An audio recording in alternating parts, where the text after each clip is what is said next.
자, 시작하겠습니다. 오늘 첫 주라서, 이제 테스트를 안 했는데, 이제 다음 주부터는 매주 9시 수업 시작하기 전에, 강의 시작하기 전에 그 전주에 배운 내용들을 테스트하는 시간이 있습니다.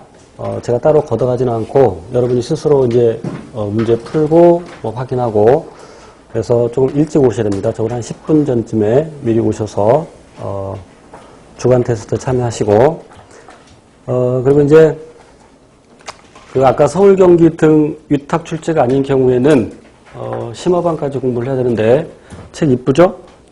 네. 제가 이렇게 하라고 그랬습니다. 아쉬운 건 이름이 빠졌네, 크게.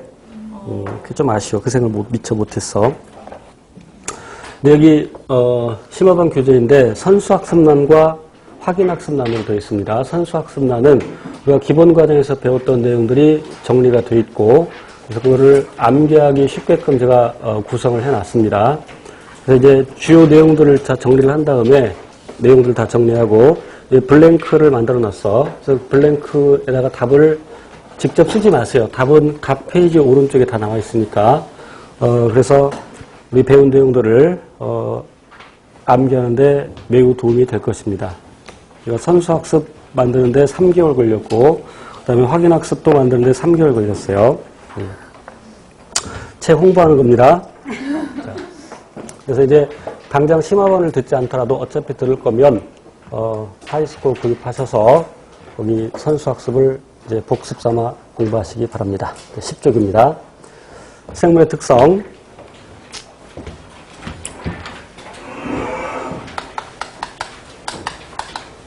생물의 특성 또는 생명현상의 특성 이렇게 얘기할 수 있는데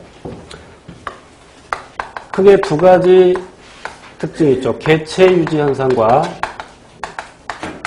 그리고 종족 유지 현상이 있습니다. 먼저 개체 유지 현상에는 모든 생물은 예외 없이 세포로 구성되어 있습니다. 그래서 세포로 구성되어 있는데 어떤 생물은 세포 한 개로 구성되어 있습니다. 그 세포 한 개로 되어 있는 생물을 단세포 생물이라고 하고 여러 개의 세포로 구성되는 생물을 다세포 생물이라고 하죠.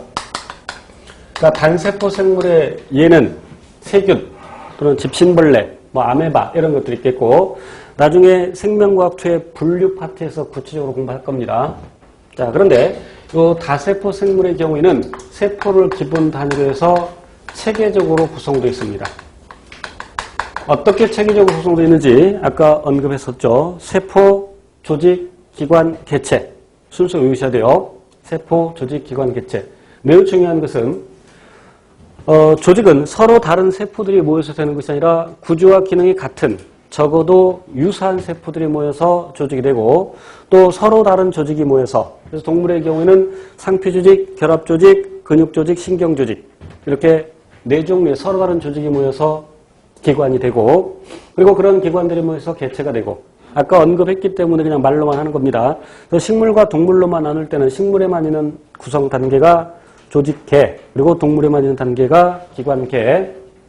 자, 그런데 체계적으로 구성되어 있으면 모두 생명체냐? 그렇진 않다. 예를 들어서 이 공기청정기도 뜯어보면 매우 체계적으로 구성되어 있겠죠. 그러나 얘를 생명체라고는 하지 않죠. 그럼 왜 얘가 생명체가 아니냐? 생명현상이 안 나타나니까. 그럼 어떤 생명현상? 생명체는 물질 대사를 한다. 물질 대사. 우리가 일상생활에서 신진대사라고도 하는데 그 물질 대사. 좀 더 구체적으로 살펴보면 물질 대사라는 것은 생명체 내에서 일어나는 더 구체적으로 세포 내에서 일어나는 화학 반응이죠. 생체 내에서 일어나는 일련의 화학 반응, 모든 화학 반응을 통틀어서 물질 대사라고 하는데 그 물질 대사는 동화작용과 이화작용으로 또 나눌 수 있죠. 이름에서 알 수 있듯이 동화작용은 같을 동에 될 화자고 그러니까 합해진다는 뜻이죠. 이화작용은 다를 이에 될 화자, 다르게 된다. 그래서 동화작용은 쉽게 말하면 합성이죠. 저분자 물질이 고분자 물질 되는 거. 물론 제가 저분자 물질이 고분자 물질 된다라고 표현했는데 화학에서 말하는 그 고분자하고는 조금 다른 개념입니다. 화학에서는 분자량이 나중에 배울 텐데 분자량이 만 이상인 것. 분자량이 만 이상인 것. 분자량이라는 것은 분자 1몰. 또 이제 이런 얘기 나오면 막 또 저 새끼 뭔 소리를 하는 거야. 예, 합격 수기나 이런 것들을 보면 최정한 수업이 어렵다. 어렵게 가르친다. 어려운 것까지 가르치는 거예요. 제가 쉽게만 가르치면 얼마든지 더 쉽게도 가르칠 수도 있어요. 그러나 합격에 크게 도움이 안 됩니다. 서울 경기의 경우에는 이 하이탑을 완벽하게 소화하고 있으면 작년 서울의 경우에 또 올해 서울의 경우에 한 60점 정도 맞을 수 있습니다. 합격에서 멀어지죠. 멀어지는 것이 아니라 합격을 못합니다. 그래서 제가 기본반에서도 심화 내용을 조금씩 얘기를 하는데 제가 어렵게 가르치는 것이 아니라 어려운 것까지 시험에 나올 것까지. 그래서 1몰이라는 것은 개수를 세는 단위일 뿐입니다. 개수를 세는 단위일 뿐인데 예를 들어서 계란 30개 대답을 해야지. 계란 30개 한 판 그러죠. 한 판 그죠? 그리고 연필 12자루 한 다스 그리고 이제 마늘 100개 100통 접 그죠? 배추 100포기 한 접 이렇게 하듯이 그냥 개수를 세는 단위일 뿐입니다. 원자나 분자는 크기가 굉장히 작아서 낱낱이 수를 다 세서 얘기하기는 어렵겠죠.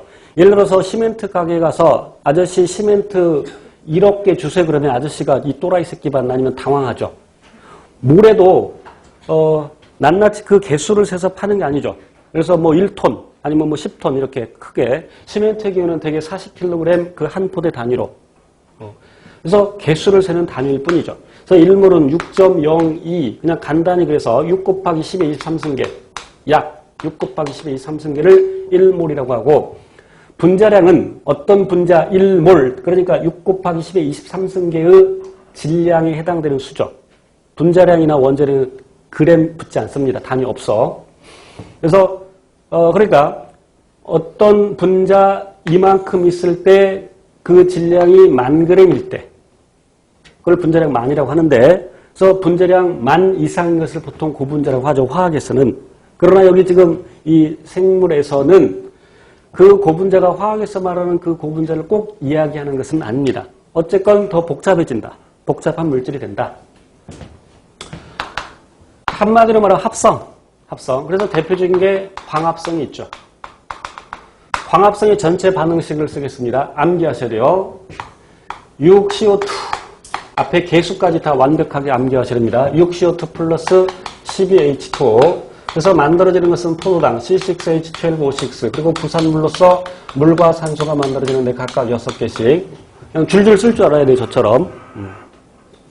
때에 따라서 광합성과 관련해서 문제 쉽게 나오면 이 식 암기하고 있으면